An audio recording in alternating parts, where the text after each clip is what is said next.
This is paper 2, video 1 for the February mock. The first topic we're going to look at here is converting fractions into decimals.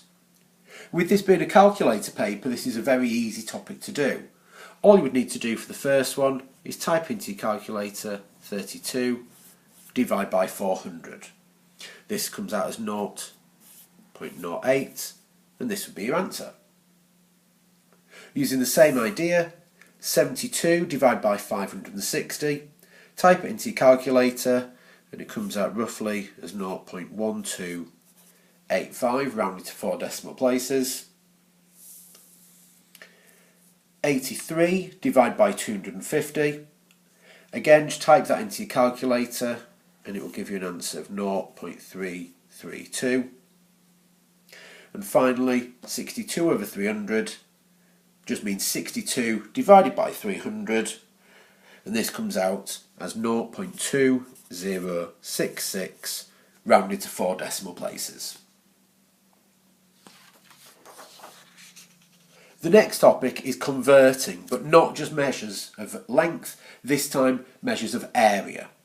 So here we're given a number of different areas as millimetres squared, and we need to try and change these into centimetres squared and also then metres squared. The difference between just converting length and area is the fact that it is not just the same conversion numbers that we use. For instance, if I were to draw a centimetre square here, so a centimetre by centimetre square, the area of that would be 1 times 1, which is 1 centimetres squared. The difference though is if I were to draw the exact same square, so the exact same size, but write 10 millimetres, which is just the same as 1 centimetre, on each side, we get that the area of this one will be 10 times 10, which is 100 millimetres squared. So here we have got the conversion between millimetres squared and centimetres squared is a factor of 100. So to change each of these into centimetres squared, we would have to divide each one by 100. So we would get 0.5 centimetres squared. 78 divided by 100 is 0.78 centimetres squared. Divided by 100 again, so 3.45 centimetres squared. 5.68 for the next one, and dividing this last one by 100 will give us 9.862 centimetres squared. To change this into metres squared, which is less likely to appear in the exam due to the numbers used, we would actually have this as our comparison. So if I drew another little square and said that this was 1 metre by 1 metre, the area of this would be 1 times 1, which is 1 metre squared. To do as a comparison, so we can try and change this from centimetres, if I drew the exact same square, 1 metre is the same as 100 centimetres, as is this side here, so 100. So here, 100 times 100 would give us 10,000 centimetres squared. So all I would have to then do is divide each of these by 10,000 to change them each into metres squared.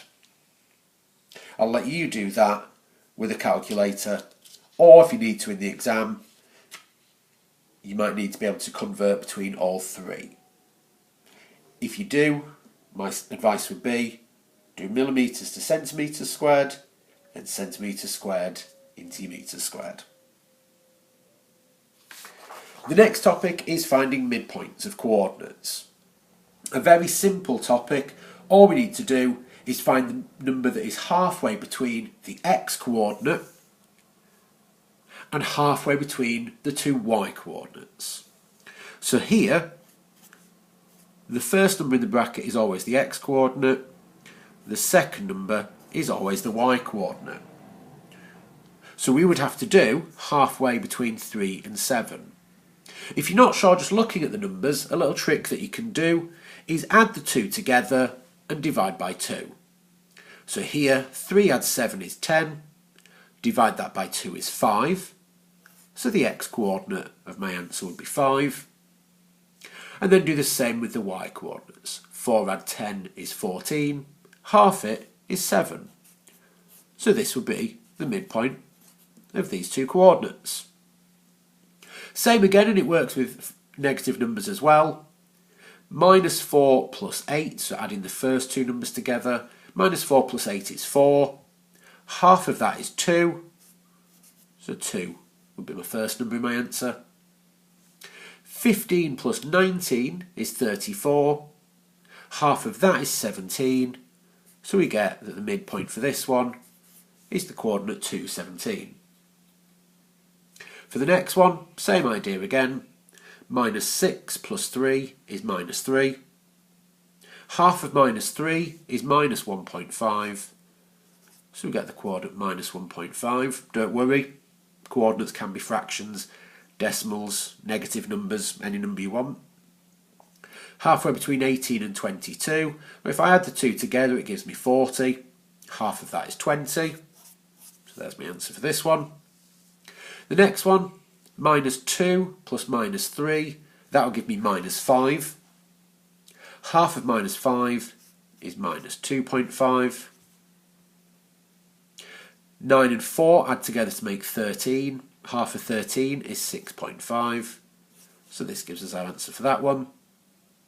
And then finally, minus 6 plus minus 4 will give me minus 10. Half of minus 10 is minus 5. 7 plus 4 is 11.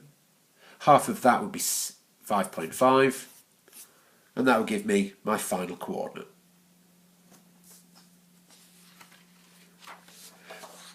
The next topic is nth squared of linear sequences.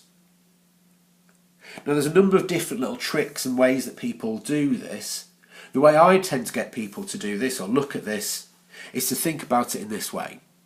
What number is the sequence going up by? In this case, it's going up by 2.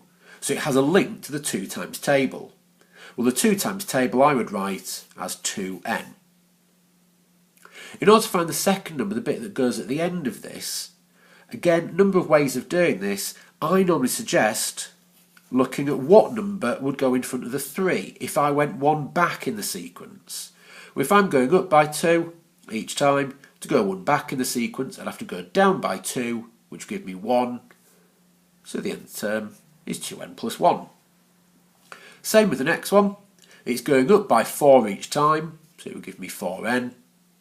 If I went back 4, so back another term in the sequence, from 7, go down by 4, it gives me 3, so it's 4n plus 3. This sequence is going up by 5 each time, so it's going to be 5n. The number that would have to go there if I went one back in the sequence would be 1, so my nth term is 5n plus 1. Here we've got a decreasing sequence. We use the exact same idea. So this sequence, because it's going down by 3 each time, this would become minus 3n, because it decreases by 3 each time. If I go one back in the sequence this time though, because the sequence goes down by 3, I would need to add 3, so add 3 onto 23, gives me 26. And for the final sequence, again, a decreasing sequence. Because this one goes down by 6 each time, it is minus 6n. If I go 6 back up, so to find the number that would go here, I would have plus 51. Just one thing to note, sometimes we don't like to put a negative number at the start of the nth term. So minus 3n plus 26 is actually exactly the same as 26 minus 3n. Both will get you the marks in the exam, but just something to watch out for. Using the same idea, minus 6n plus 51 would be the same as 51 minus 6n.